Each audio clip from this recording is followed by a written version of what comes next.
आज जिला अस्पताल सतना में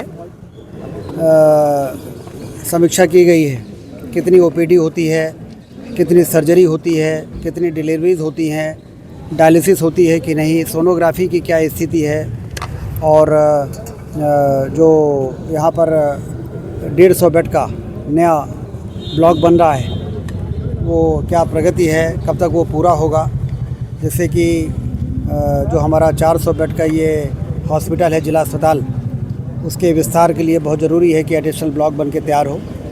उसके साथ ही जो लगभग 380 करोड़ रुपए मेडिकल कॉलेज के हॉस्पिटल के लिए मंजूर हुए हैं, उसके टेंडर और एजेंसी फिक्स हो गई है।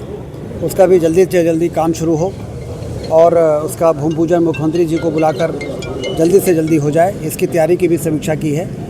कुल मिला के सतना में एक महीने में इस अस्पताल में 3,500 से लेकर 4,000 तक सर्जरी यहाँ के डॉक्टर्स कर रहे हैं। तो एक और तो उनकी हमने तारीफ़ भी की है, वहीं दूसरी ओर यहाँ की साफ़ सफाई, यहाँ की वार्डों में बिस्तर में चादर वगैरह की धुलाई सफाई, इन सब चीज़ों में कहीं कोई कोताही नहीं होनी चाहिए, जिससे कि जब इस अस्पताल में कोई आए तो सरकारी अस्पताल भी चमकता हुआ दिखाई दे।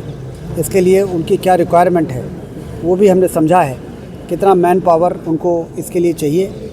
हमारी सरकार ने लगभग 60 एडिशनल मैन पावर सफाई, सुरक्षा, कंप्यूटर ऑपरेटर और मल्टी स्किल्ड वर्कर के लिए अकेले सतना जिला अस्पताल के लिए जो उनके पास पहले से काम कर रहे हैं उसके अलावा भी दिया है, जिससे कि डॉक्टरों को सुविधा रहे, उनको सपोर्ट स्टाफ मिल जाए। और इसके साथ ही यहाँ पर मेडिकल कॉलेज शुरू होने से जो JRSR की बड़ी संख्या में यहाँ पे जो बच्चे काम कर रहे हैं, उससे यहाँ के डॉक्टरों की, विशेषज्ञों की जो कमी है वो भी उसकी काफ़ी मात्रा में पूर्ति भी हुई है। उसी का ये परिणाम है कि 3,500 से 4,000 ऑपरेशन एक महीने में करने में यहाँ के डॉक्टर सफल रहे हैं। लेकिन सतना ज़िले का चिकित्सा का क्षेत्र का भविष्य बहुत बेहतर है। जब ये 150 बेड का ये बन के तैयार हो जाएगा और 380 करोड़ रुपए का वहाँ पर 605 बेड का जब अस्पताल बन के तैयार हो जाएगा, तो स्वास्थ्य के सूचकांक के और हर मामलों में सतना मध्य प्रदेश में एक अच्छा स्थान प्राप्त करेगा। सर, सतना की स्थिति ये है कि वो सोनोग्राफी के लिए मरीज आते हैं। अभी मान लीजिए अक्टूबर में आए हैं, उनको जनवरी महीने का डेट दी जा रही है। ये बात संज्ञान में लाई गई थी। इसमें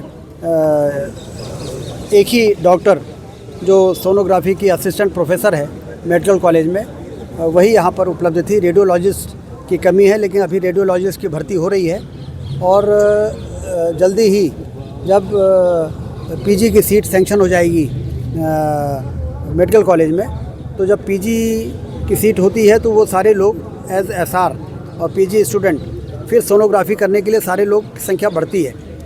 और मेडिकल ऑफिसर्स जो होते हैं उनको भी हमने एक रास्ता ये निकाला है कि 6 महीने की ट्रेनिंग मेडिकल कॉलेज में उनकी करा दें और सर्टिफिकेट कोर्स करा दें, जिससे सोनोग्राफी करने के लिए वो भी सक्षम हो जाते हैं। तो मैंने उसकी भी जानकारी ली, तो बताया कि 2 डॉक्टर ने ट्रेनिंग ली थी, लेकिन बाद में उनका सिलेक्शन हो गया नीट में पीजी करने के लिए, तो वो पीजी करने चले गए। तो हमने कहा किसी 2 दूसरे मेडिकल ऑफिसर को भेज के उनकी भी ट्रेनिंग करा दें, जिससे कि सोनोग्राफी की जो पेंडेंसी है वो कम हो जाए।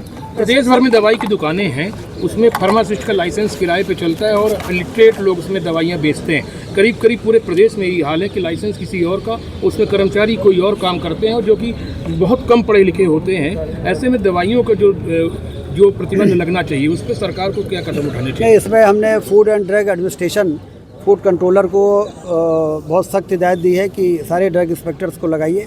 इस प्रकार से किसी मेडिकल शॉप में यदि फार्मासिस्ट नहीं है तो मेडिकल शॉप को चलना नहीं चाहिए, क्योंकि लोगों के जीवन का सवाल है। दवाई लोग लेने जाते हैं कि अपना जीवन बचाएंगे, और यदि ऐसी कोई दवाई उल्टी सीधी मिल गई तो उससे जीवन चला जाए, इससे बड़ा दुर्भाग्यपूर्ण और क्या हो सकता है। कैल्शियम कार्बाइड को लेकर पूरे देश में दहशत है। कई बच्चे कैल्शियम कार्बाइड गन अभी दीपावली में चली है, जिसमें हल्का पानी और कार्बाइड डाल के बच्चों की नेत्र ज्योति चली गई। आज मैं हमीदिया अस्पताल भोपाल गया था, वहाँ पर 37 लोग गए थे। 37 में से 32 अपने घर वापस जा चुके हैं और 5 में 4 की नेत्र की ज्योति में कोई खतरा नहीं है, एक में ज़रूर परेशानी है, वो युवा थे, बच्चे नहीं हैं। लेकिन डॉक्टर ने कहा है कि 6 महीने तक हम इनकी मॉनिटरिंग करेंगे और पूरी कोशिश करेंगे कि नेत्र ज्योति इनकी जाने न पाए।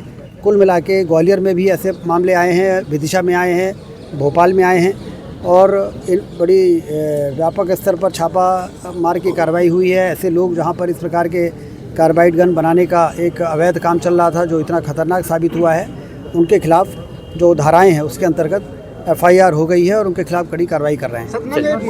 आप सभी का सर एक लास्ट क्वेश्चन है सर, सतना में जो समस्या है, प्राइवेट एम्बुलेंस वाले जो हैं और 100 वाहन वाले हैं वो प्राइवेट नर्सिंग होम में ले जाके लोगों को एडमिट कराते हैं बरगला कर, तो इस पर किसी तरीके की कार्रवाई नहीं होती, जबकि ऐसे मामले हम कई बार जो है तो जो यहाँ के अधिकारी हैं, आला अधिकारी हैं, उन्हें हम लोग बता चुके हैं, उसके बाद भी उन पर कोई ठोस कार्रवाई नहीं होती है। आयुष्मान अस्पताल में जाते हैं, आयुष्मान नहीं प्राइवेट लोकल जैसे अमृता है, कई नर्सिंग होम है जो उन पर लेकर जाते हैं और रात के 10 बजे के बाद ये कहा जाता है ये बैठक में ये बात आई है, कलेक्टर को नोट कराया है कि इस प्रकार से वो देखें कि इस प्रकार से यदि कोई काम करता हुआ पकड़ में आए तो कार्रवाई करें।